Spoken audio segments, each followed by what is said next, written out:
Good morning students. दृढ़ पिंड गतिकी में जड़त्व आघूर्ण की प्रमेय के बारे में हम पिछले लेक्चर में बात कर रहे थे। वहाँ पर हमने समकोणिक अक्षों की प्रमेय का अध्ययन कर लिया था तथा आज हम डिस्कस करेंगे समांतर अक्षों का प्रमेय। तो देखिए, समांतर अक्षों का प्रमेय का स्टेटमेंट क्या है कि किसी घूर्णन अक्ष के सापेक्ष किसी पिंड का जड़त्व आघूर्ण पिंड के गुरुत्व केंद्र से गुजरने वाली समांतर अक्ष के सापेक्ष पिंड के जड़त्व आघूर्ण तथा उसके द्रव्यमान और दोनों समांतर अक्षों के बीच की दूरी के वर्ग के गुणनफल के योग के तुल्य होता है। स्टेटमेंट हमें इस तरह से समझ में नहीं आएगा, तो इसके लिए हम मैथमेटिकल इसका आपको कंसेप्ट बताते हैं। तो देखिए, हमने यहाँ डायग्राम में आपको एक पिंड नजर आ रहा है जिसकी ओ बिंदु से एक अक्ष गुजर रही है वाई वाई प्राइम। इस अक्ष के सापेक्ष हमें पिंड का जड़त्व आघूर्ण निकालना है तथा जी बिंदु जो कि पिंड का द्रव्यमान केंद्र है, इससे गुजर रही है अक्ष ए बी, जिसके सापेक्ष हमें पिंड का जड़त्व आघूर्ण ज्ञात है। हम ये मान के चल रहे हैं कि ए बी के सापेक्ष हमें पिंड का जड़त्व आघूर्ण का आइडिया है, तो हम इसके समांतर इस अक्ष के जो ए बी अक्ष है इसके समांतर एक दूसरी अक्ष है वाई वाई प्राइम, जिसके सापेक्ष पिंड का जड़त्व आघूर्ण ज्ञात कर सकते हैं। तो हमने माना कि अगर ए बी अक्ष के सापेक्ष पिंड का जड़त्व आघूर्ण आई नोट है, तो वाई वाई प्राइम अक्ष के सापेक्ष पिंड का जड़त्व आघूर्ण आई किस तरह से देंगे, आई इक्वल्स टू होगा आई नोट प्लस पिंड का द्रव्यमान कैपिटल एम। कैपिटल एम क्या है? संपूर्ण पिंड का द्रव्यमान है। और जो डी है, डी स्क्वायर जो हमने करा है, तो यहाँ पर जो डी है वो दोनों समांतर अक्षों के बीच की डिस्टेंस है। तो इस तरह से हम किसी भी अक्ष के सापेक्ष पिंड का जड़त्व आघूर्ण ज्ञात कर सकते हैं अगर किसी दूसरी अक्ष के सापेक्ष हमें जड़त्व आघूर्ण का ज्ञान हो तो देखिए, हमने माना चित्र के अनुसार यदि एक कण को हमने ले लिया, एक कण है एम द्रव्यमान का जो कि पी बिंदु पर स्थित है, तो पी की अक्ष वाई वाई प्राइम से दूरी कितनी होगी? ओपी, और अक्ष ए बी से दूरी होगी पी जी। ठीक है, तो इस तरह से होगी। और हमने क्या किया कि ओ जी को हमने आगे बढ़ाया ओ क्यू तक, और पी से इस रेखा पर लंब डाला पी क्यू। यहाँ पर ओ जी जो है ओ क्यू से थीटा कोण, पी जी जो है ओ क्यू से थीटा एंगल बना रहा है। तो देखिए, ओ पी स्क्वायर को मैं क्या लिख सकती हूँ? O P square equals to O Q square plus P Q square. यहाँ पर ओ क्यू को मैं रख दूंगी O G plus G Q का होल स्क्वायर। इसको मैं सिंप्लीफाई करूँगी। देन मैंने जी पी स्क्वायर की जगह, since we know G P square equals to G Q square plus P Q square होता है त्रिभुज पी जी क्यू से, तो जी क्यू स्क्वायर की जगह मैं पुट कर दूंगी जी P square minus P Q square. और जी क्यू जो है त्रिभुज पी जी क्यू से ही जी क्यू की वैल्यू कोस थीटा की टर्म में आएगी जी पी कोस थीटा। तो ये दोनों वैल्यूज मैं इसमें पुट कर दूंगी।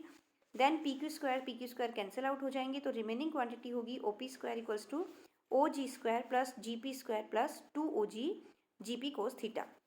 इसको मैं पिंड के द्रव्यमान स्मॉल m से मल्टीप्लाई कर दूंगी पूरी इक्वेशन को, और संपूर्ण पिंड के ऊपर मैं इसका समीशन ले लूंगी। तो यह जो लेफ्ट हैंड साइड में टर्म है summation m O P square, यह क्या है? ओ पी स्क्वायर का मतलब हो गया कि अक्ष वाई वाई प्राइम के सापेक्ष एक कण का हमने जड़त्व आघूर्ण निकाला, that is M O P square, और उसका समीशन कर दिया संपूर्ण पिंड के पार्टिकल्स के ऊपर। तो यह मुझे संपूर्ण पिंड का जड़त्व आघूर्ण देगा with respect to the axis Y Y prime.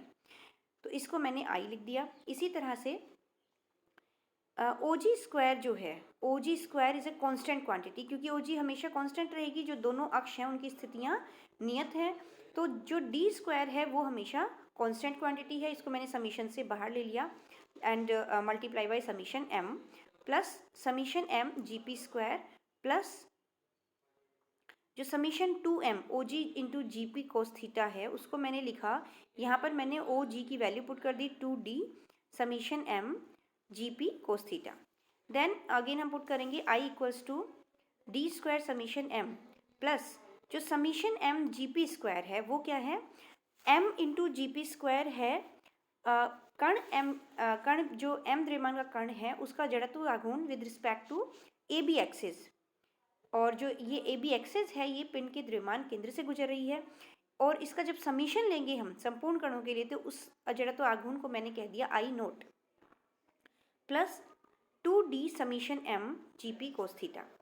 लेकिन क्योंकि summation m G P cos theta यहाँ पर क्या होगा, 0 होगा। जब आप संपूर्ण पार्टिकल्स के लिए इसका समीशन लेंगे तो वो 0 आएगा। क्यों आएगा?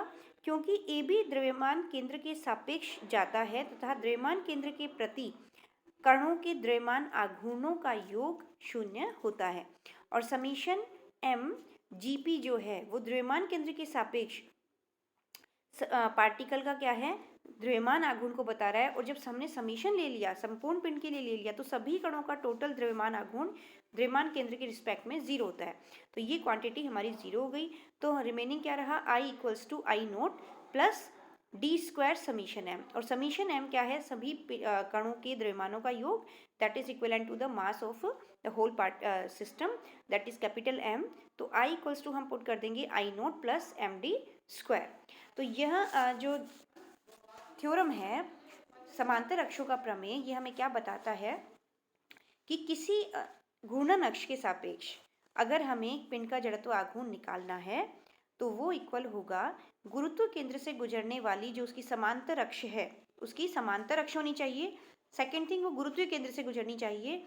उसके सापेक्ष अगर आपको पिंड का जड़त्व आघूर्ण का आइडिया है तो उसका जड़त्व आघूर्ण प्लस पिंड का द्रव्यमान गुणा दोनों समांतर अक्षों के बीच की दूरी का वर्ग, तो ये हमें देगा समांतर अक्षों का प्रमेय हो गया। नेक्स्ट हम बात करते हैं घूर्णन गतिज ऊर्जा। देखिए घूर्णन गतिज ऊर्जा क्या होती है, जब कोई दृढ़ पिंड घूर्णन करता है तो उसके कण भिन्न भिन्न त्रिज्याओं के वृत्ताकार पथों पर एक समान कोणीय वेग ओमेगा से गति करते हैं। ये हमने बात करी थी, जो हमने ये डायग्राम की बात करी थी। देखिए इस डायग्राम में जो वाई प्राइम एक रोटेशनल एक्सिस है जिसके प्रति पिंड का घूर्णन हो रहा है। तो अगर पिंड के पार्टिकल्स को मैं m1 m2 m3 m4 इस तरह से नाम दे दूं, डिफरेंट मास के पार्टिकल्स हैं, इनकी जो डिस्टेंस होगी घूर्णन अक्ष से ये बिल्कुल अलग अलग होगी। तो इसका मतलब इनका जो घूर्णन परिपथ होगा, जिस पथ के ऊपर कणों का घूर्णन हो रहा है, उस पथ की त्रिज्याएं अलग अलग होंगी सभी पार्टिकल्स के लिए। लेकिन इनका जो कोणीय वेग होता है दैट इज सिमिलर। ओमेगा जो होता है कोणीय वेग सभी के लिए समान होता है। यदि घूर्णन अक्ष द्रव्यमान केंद्र से गुजरती है तथा मूल बिंदु द्रव्यमान केंद्र पर ले लें तो किसी क्षण आईवे कण का स्थिति सदिश आर आई एवं रेखीय वेग वी आई होगा। तो देखिए हमने क्या किया कि अगर द्रव्यमान केंद्र से हमारा घूर्णन अक्ष गुजर रहा है पिंड का, तो और मूल बिंदु हमने द्रव्यमान केंद्र पर स्थित मान लिया है, तो आयत कण का स्थिति सदिश आर आई होगा और रेखीय वेग वी आई होगा। तो वी आई किस तरह से हम देंगे, वी आई इक्विवेलेंट होगा omega cross R I, because omega जो है सभी पार्टिकल्स के लिए सेम है, इसलिए हमने इसे कॉमन नाम ओमेगा दिया है। अतः आयत कण की घूर्णन गतिज ऊर्जा ई आई इक्वल्स टू होगी half M I V I square. अतः संपूर्ण पिंड के लिए अगर हम इसे निकालना चाहें तो हम समीशन ले लेंगे, हाफ कांस्टेंट है बाहर होगा, so half summation M I V I square that is equivalent to half summation M I V I की वैल्यू हम पुट कर देंगे omega cross R I square. अब देखिए वेक्टर अलजेब्रा से ए क्रॉस बी स्क्वायर जो होता है, ए क्रॉस बी का जो क्रॉस प्रोडक्ट है इसका स्क्वायर हम लेंगे, A cross B dot A cross B that is equivalent to A dot B cross A cross B. हम इसे पुट कर सकते हैं, ये वेक्टर अलजेब्रा की इक्वेशन है। सो हम इसका यूज़ यहाँ लेंगे ओमेगा क्रॉस आर आई के स्क्वायर में। इसको हम लिख सकते हैं omega cross R I dot omega cross R I, so that is equivalent to A dot, तो ए यहाँ पर ओमेगा को रिप्रेजेंट कर रहा है, so that is equivalent to omega dot R I cross omega cross R I, again omega dot R I cross V I, because omega cross R I is equivalent to V I, so हम इसकी जगह V I put कर देंगे। E equals to होगा half summation M I omega dot R I cross V I. इस equation में हम M आई को वी आई के साथ रख देंगे, तो ये होगा omega dot R I cross M I V I, and MIVI we know that this is equivalent to momentum of the ith particle, so equivalent to half summation omega dot Ri cross Pi, where Pi is the momentum of ith particle equivalent to MIVI, and Ri cross Pi ये क्या है, ये कोणीय संवेग को व्यक्त कर रहा है। यह रेखीय संवेग का आघूर्ण है उस घूर्णन अक्ष के प्रति, दैट इज इक्वल टू जे आई। हम इसे जे आई से रिप्रेजेंट करेंगे। सो ई हमारा अल्टीमेटली होगा half summation omega dot J I. इसको हम लिखेंगे E equals to half omega dot J. E equals to होगा हाफ ओमेगा डॉट जे। अब देखिए, चूंकि जे कुल कोणीय संवेग है, इसको हम लिख सकते हैं J equals to summation J I. तो हम यहाँ पुट कर देंगे, या ई इक्वल्स टू होगा half summation mu omega mu J mu equals to 1/2 summation mu nu I mu nu, और इसको हम लिख देंगे ओमेगा न्यू ओमेगा म्यू। ये हम बात कर रहे हैं जब in general when J and omega are not parallel, जब ओमेगा और जे दोनों इन जनरल पैरेलल नहीं होते हैं। जब हमने बात करी थी कि पिंड असममित होता है, पिंड, तो जब असममित पिंड की हम बात करते हैं, वहाँ पर हमने देखा था कि जो एसिमेट्रिक कंपोनेंट्स होते हैं, जड़त्वीय कोफिशिएंट्स, जो इनर्शियल कोफिशिएंट्स होते हैं, उनकी एसिमेट्रिक स्थिति पर जो वैल्यूज़ होती हैं, like I X Y, I Y X, I Z Y, I Y Z, इस तरह की जो वैल्यूज़ होती हैं वो नॉट ज़ीरो होती हैं। तो ओमेगा और जे उस समय पैरेलल नहीं होते हैं, एक ही अक्ष के कॉरस्पॉन्डिंग नहीं होते हैं। उस केस में हम लिखेंगे ई इक्वल्स टू, क्योंकि टेंसर होता है, आई की फॉर्म में हम इसे लिख सकते हैं जे को, और यहाँ पर जो आई होता है वो क्या होता है, एक टेंसर क्वांटिटी होती है। तो हम इसे इंडिसेस में व्यक्त करेंगे, that is E equals to half summation mu nu omega mu, और जे म्यू को हम लिख देंगे I mu nu omega nu, that is equal to 1/2 summation mu nu, और यहाँ पर आई म्यू न्यू हमने इधर रख दिया, तो ओमेगा न्यू ओमेगा म्यू हमने लिखा। Since J mu equals to होता है summation nu I mu nu omega nu, यहाँ पर हमने जे म्यू को पुट किया है इस तरह से। तो देखिए नेक्स्ट, म्यू और न्यू यहाँ पर एक्स वाई और जेड को व्यक्त कर रहे हैं। E equals to half I X X omega X square, यहाँ पे हमने म्यू और न्यू को एक्स वाई जेड की टर्म्स में पुट कर देंगे। तो यहाँ पर हमें 6 कंपोनेंट्स मिल रहे हैं, I X X omega X square plus I Y Y omega Y square plus I Z Z omega Z square. ये तीनों सिमेट्रिक जो कंपोनेंट्स होते हैं इनर्शियल कोफिशिएंट्स के, उनको व्यक्त करें, plus 2 I X Y omega Y plus 2 I X Z omega Z, और इसी तरह से plus 2 I Y Z omega X omega Z. यहाँ पर सिंस वी नो कि जो असिमेट्रिक कंपोनेंट्स होते हैं वो I X Z equals to होता है आई जेड एक्स, इसी तरह से I X Y equal to I Y X, इसी तरह से I Y Z equals to I Z Y होता है, इसलिए यहाँ पर उनका हमने डबल ले लिया। तो एक तरीके से ये 9 कंपोनेंट्स हैं जो कि 9 इनर्शियल कोफिशिएंट से कॉरस्पॉन्डिंग ई के डिफरेंट कंपोनेंट्स को बता रहे हैं। Now if J and omega are not parallel,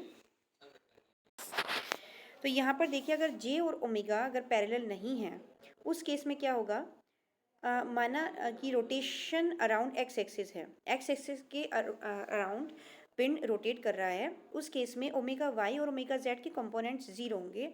तो इसलिए ओमेगा की वैल्यू हम देंगे ओमेगा एक्स आई कैप। इस कंडीशन में आई जो एक्स वाले कंपोनेंट होंगे आई एक्स वाई और आई वाई जेड, इन दोनों में क्योंकि ओमेगा वाई और ओमेगा जेड आता है, इसलिए दोनों जीरो हो जाएंगे। तो ई की वैल्यू क्या रिमेनिंग होगी, that is half I X X omega X square. बाकी की जो 8 जो क्वांटिटीज़ होंगी वो ज़ीरो हो जाएंगी। तो देखिए by equation 1, since E equals to क्या होता है हाफ ओमेगा डॉट जे, इसको हम लिखेंगे हाफ ओमेगा डॉट जे की वैल्यू होती है आई ओमेगा।